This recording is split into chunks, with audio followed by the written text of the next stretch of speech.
Hey you guys, it's me, Turtle, back here again, and yes, we're back with another mod, and this one's a little bit more personal, just because, listen, as you saw from the thumbnail, my original Game Boy never looked like this. I changed the shell, and again, like you saw in the thumbnail, we're going to be doing the IPS screen mod, specifically version 3. But I figured it'd definitely be fun to do this video, just because, again, this new segment is all about me, making my videos a little bit more personal stuff. Again, I have other interests and stuff, but before my Game Boy looked like that, what you see there, before all that mess, it was nothing but a reminder of one of my worst purchases I made as a young man. But yeah, that's just me.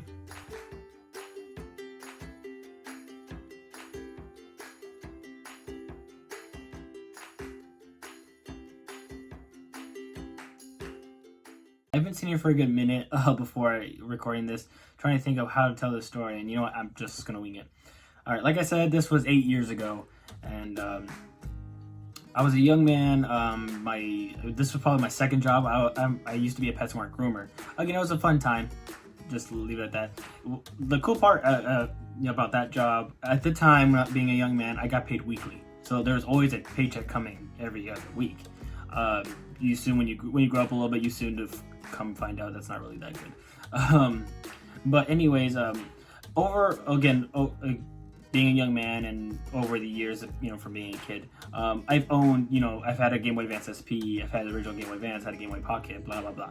But I've never owned the original Game Boy. And at the time, I was looking up like old, Game Boy games and stuff. I was really getting into, retro gaming, and I went on Etsy. This was my first Etsy purchase, and I saw this seller, and he was selling custom Game Boys that are backlit. And back before this mod came out, you had to do the mod in a specific way, which was a pain. You could pretty much ruin your Game Boy screen if you did it wrong. I don't remember on the top of my head what it was, but again, so I purchased it, and it wasn't cheap, guys. It really wasn't. I can't remember what it was. I know it was like 100, maybe close. I want to say it was kind of close to 200. It's not exactly, but at least it was around 100 something. It looked cool. It was Mega Man. It was blue buttons. It was really cool, and I'm like, oh, this would be cool. And the backlight, again, these original Game Boys didn't have color. It was just a single color, it was just green. But with the backlights, you could change the color depending what film you used over the screen. But it had a blue screen, so I was all like, oh cool, this is awesome. So I made the purchase, and when I got it, I was so blinded, guys. I was so blinded by like finally having an original Game Boy that was backlit. I didn't have to do anything. And this is before I had interest in modding. Like this, again, I was so excited to have it in my hand, but then soon to come, again, look at it. It looks gorgeous. It's awesome. And this is the footage of me just replacing the shell currently. This was before I did the mod. Look at it. Again, you're looking at the same screen I looked at back when I got 8 years ago. Isn't it great? It's blue. Can you imagine it had the blue shell and everything? Nice, right? Well, look closer. Now I know Mario's cool, swimming around and crap, but look closer. Yeah. Those are bubbles. As soon to come find it out, it was crap. What I didn't notice later was pretty much this inside the screen as you're playing. Here, there was signs of bubbles. Like basically, when you did the old mod, you had to use like a bivert chip in order to flip the colors around. It was weird. Anyway, but you use a piece of film to get the image clear. And to get the film to stick on there, some people would use this substance called loca. And but you have to make sure like you either let it dry out in the sun or something like that, because otherwise it makes bubbles. So unfortunately, I ordered this during the holidays. So again, this could be just because he was really busy and fast. Like he had a lot of productions that the Etsy seller had to do. But yeah, it had bubbles, and it annoyed the crap out of me. It was just terrible. And then soon later, I come to find out when I left the Game Boy back when it was blue on my desk, the paint wasn't even finished. It ripped the paint on the Game Boy ripped the paint off my desk. It was terrible. And I was so like distraught. I messaged the Etsy seller, and this was probably maybe like a week into getting it through the mail. And oh, and just to let you know, the Etsy seller was a person. His shop was called 8-Bit Aesthetics. Again, what I'm saying right now is again, this was 8 years ago, guys. So he probably improved himself because he's still selling stuff. I checked, but what made me really sour about this guy was that like I messaged him, and the thing was, I think I tried to look up to see if I had messaged. I messaged this dude, and he did, I think, respond at once. But then when I explained the issue, he never came back to me. I told him like, hey, like it has bubbles. Is there any way I could just mail this to you? Like I could have sworn I told this guy like, hey, I'm not looking for a refund. I just want this fixed. Like this is when I didn't find out about the paint, by the way. I was just worried about the screen. I was all like, is there any way I could just mail it to you? Like I was willing to pay the back and forth to fix it. No response. And at that point, I was stuck with it worked, it played, guys, but it was just crappy. And again, as soon as I found out that paint would ruin my desk or rip the paint off my desk, that was just disgusting. So then later, I actually winded up, this was like years later, this is probably like around now. This is when I was getting into, doing my other mods prior to the video I showed you. I bought a shell from, of course, my favorite place now, Retro Game Repair Shop. And, of course, again, changed the shell. But I thought, like, for a minute I could save the shell. I tried using a paint remover on it, and it just turned to crap. As you can see right here, it's completely trashed. It's non-usable. Like, even an old friend of mine saw an image of it, and he said, like, he was using the wrong paint at the time. So he was pretty amateurish, I guess. Again, that was 8 years ago. That seller probably got better.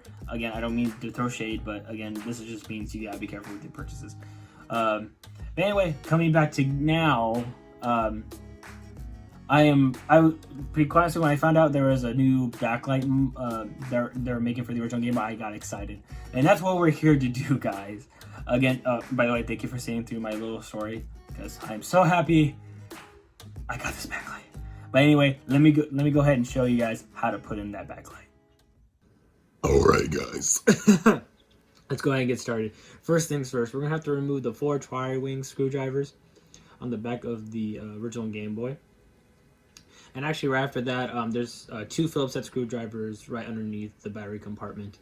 And while we're at it, while this footage is still kind of going, just to let you know, there are 2 boards in the original Game Boy. So as soon as you're done unscrewing them, definitely please be careful when pulling up the back of the shell, because there is a ribbon cable holding those 2 together, and you don't really want to rip them, because otherwise That's it. excuse me. Anyway, so again, and luckily there's no like clips or anything, so all you have to do is just pull it out. I thought I would never have to tell you kids that. Just kidding.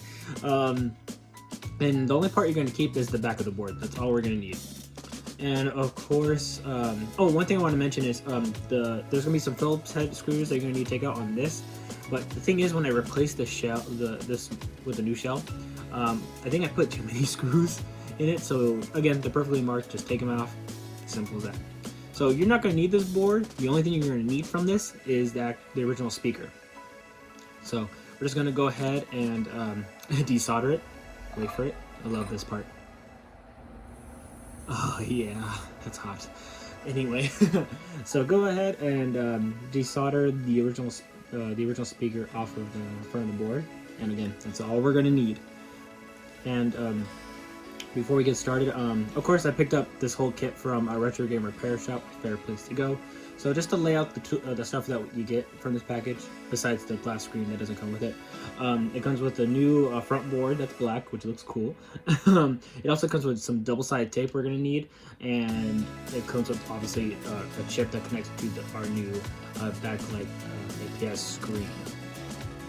So you're going to go ahead and solder right here to the new board with the speaker. You're going to need to trim off this piece of plastic for this dial that this new board has, and you want to take off these little nubs right there. And let's go for this one here.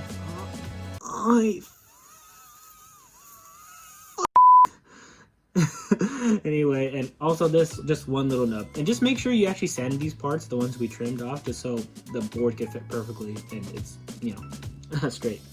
And what you're gonna want to do is attach the ribbon cable from the screen to this new chip. And it's basically gonna look like this. You're gonna want to put some cap mount tape behind the chip just so it doesn't overheat behind the screen.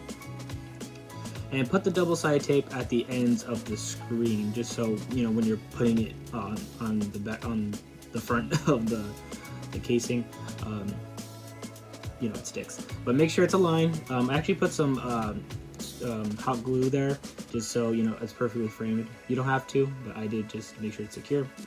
And go pretty much reverse everything, put all the screws back all together, and let's go ahead and, you know, dust it off. You know, trust me, there's gonna be like dust everywhere, so scrub that thing. You know, get like a little cloth or whatever, and put on the new glass screen in case if you purchase one. And yeah, we'll be right back with the results.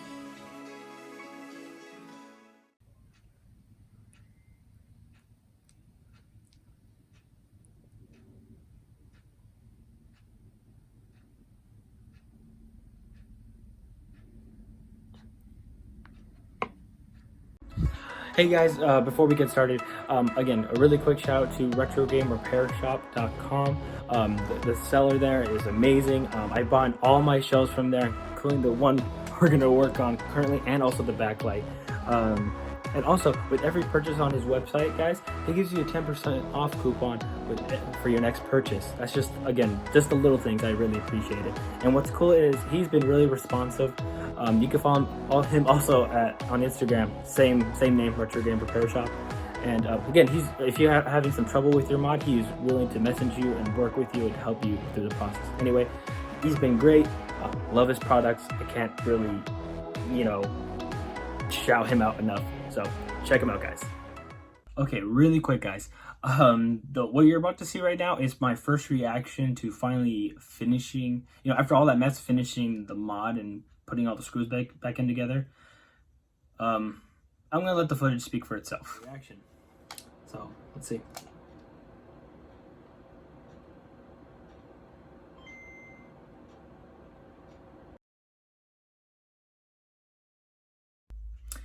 Yeah. This is what I saw. Yeah, it looks like an X-ray. So basically, what it turns out the problem was, like I said, this should, I don't know if I mentioned earlier, this was previously modded. The Game Boy was previously modded already. So it was using the Viber mod, which is involving you having to use a little chip. Actually, I have it right here, still on my desk. So I pretty much had to desolder it, as you can see right here where it was originally located. But the thing was, I also put it together again, and I still wondered why the heck it wasn't working. Why did it still look like an X-ray? Oh, and especially actually when I took it off, there's nothing on the screen. It was completely blank. I was like, what is going on? What is the problem? So what it turned out was I went back to the chip and I looked at the points. I tested all the solder points on the chip where you're supposed to connect the ribbon cable to the back of the chip, because again it has two chips, as you saw from the footage. Okay, it turned out when he did the mod, he had to scratch off one of the little resistors. I think that's what's called. Again, I'm still new to all of this here. And for a good minute, guys, man, this was probably like maybe 10-20 minutes. I couldn't figure it out. I was sweating, dude. I was freaking out. I didn't know. I was like, great, this crap again. But then I come to realize it was something so simple. All I did was, so I grabbed one of my spare. I had some wires from when I did this other mod. That's wrapped in silicone, very flexible. I really like it. Anyway, all I did was solder those 2 points, one where the ribbon cable was going in, and one to one of the solder points on the board. It was very simple.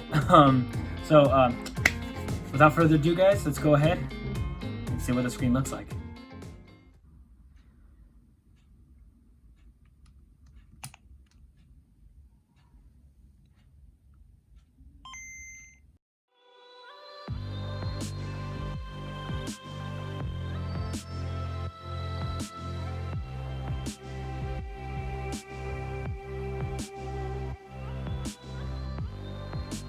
just look at the screen, guys. It is so crisp and sharp. I can't go back to playing with the old Game Boy anymore. And what's cool about the dial is you could control the brightness, but when you press down on it, you can have multiple colors. Like, this is just great, guys. And since we're playing Kirby, how about we change Kirby back into his original color? You got that Miyamoto. Like, honestly, guys, I'm so happy with like how this mod came out. And again, I just love the fact that, you know, I could change the different colors and everything. I love the sharpness of it. To be honest with you, I don't know how the heck the older generation that grew up with this played it without a backlight, because it was just, the screen was puke green. So I don't know how they got through that. Anyways,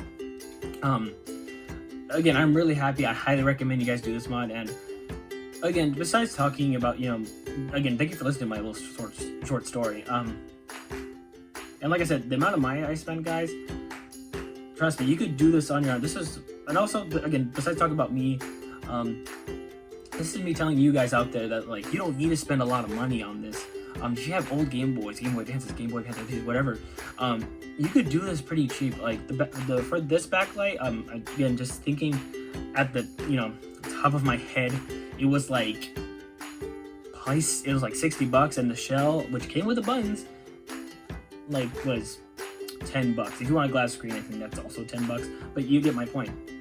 Way under what I paid for originally 8 years ago. Again, some of these guys are paying, you know, people are selling these like for a lot more, and I get it's, you know, it's custom, they painted them, they put the time in it. I perfectly understand that. And again, it's your money, so if you don't really want to learn that stuff, you just want to play it, again, your money, that's cool, enjoy it. But again, you guys like me, again, I'm not a technical guy. I don't think I said the right things during this video at all. You guys could do it. If I can do it, you guys can learn too. And again, go out there, go dust off your old Game Boys and stuff, and trust me, when you add these backlights, they add a whole new, you know, world. I don't know, that new perspective on, you know, playing these things again. It makes you want to grab your whole collection and go buy some old games. But yeah, guys, I can't highly recommend this mod enough. It's gorgeous. I can't wait to take this out and about. And you know what? For my next video, and I completely forgot. There's like no mints in this thing. See you guys next time.